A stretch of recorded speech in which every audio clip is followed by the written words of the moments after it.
It's raining, whoa, it's pouring, yes, Lord. Tell, what the hell? No way! My boy, yo, you good? I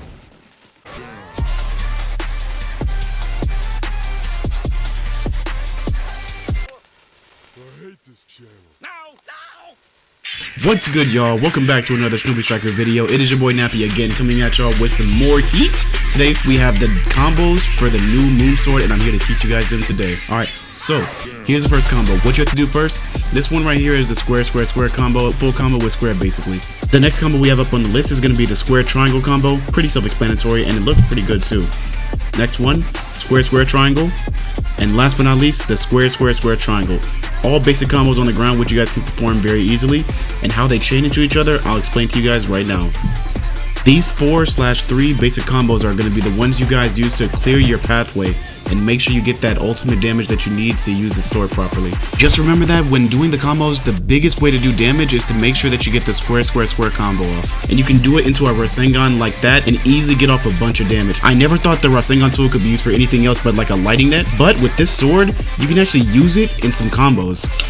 One important thing to note about while using this sword, make sure that you always, and I mean always, pay attention to how far away the opponent is, because there are certain knockbacks that occur when you press square triangle, square square triangle, and so on and so forth.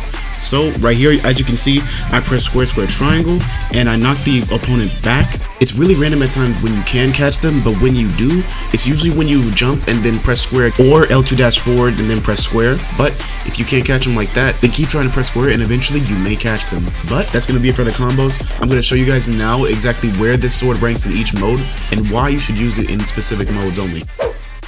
Combat battle. I want to let you guys know right now, this sword is nice with the combos, but this is not a combo based game mode. You don't really want to do combo based things in combat.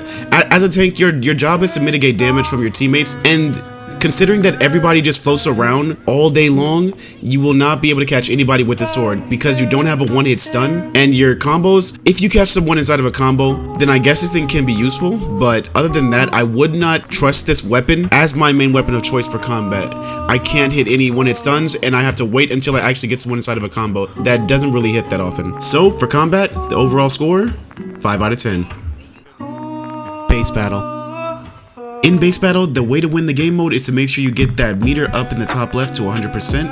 But the hardest part about it is holding down the bases. With this sword, you're able to just spam that triangle and hold down any base that's B, like B, or maybe even the back caps. The B is the most important thing for it though.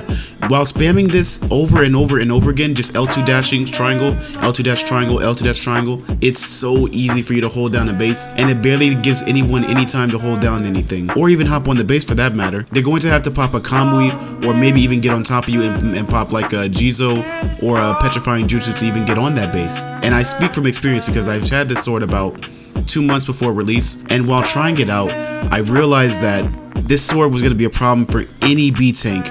Anyone that tries to take B, if someone has this sword on the opposite team, it's going to be trouble for you. With all that in mind, my overall score, 10 out of 10. Flag battle. As you guys know, flag battle is pretty much a one-trick thing for tanks. All you do is stand in the back of the map, defend that flag like no one ever did, and hope that you guys can rely on each other to get that flag capped back home. That's the main part of it, but in the event that someone does come back there and you have to defend it, whether it's just you and all your teammates, what you can do with this sword, you can pretty much just spam triangle. I'm not gonna lie, there's nothing more I have to say about this other than just spam triangle and you'll be fine. So, if you ever think about using this sword on flag, then I would very much recommend it, because all you can have to do is just pop purple lighting tools, stand there and spam triangle, and call it a day. You know? My overall score, 8 out of 10.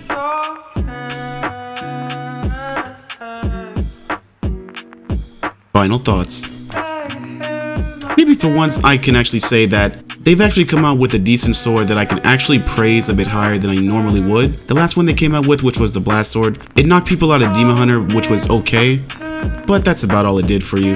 And to be honest, it wasn't even worth like mentioning as a video, you know?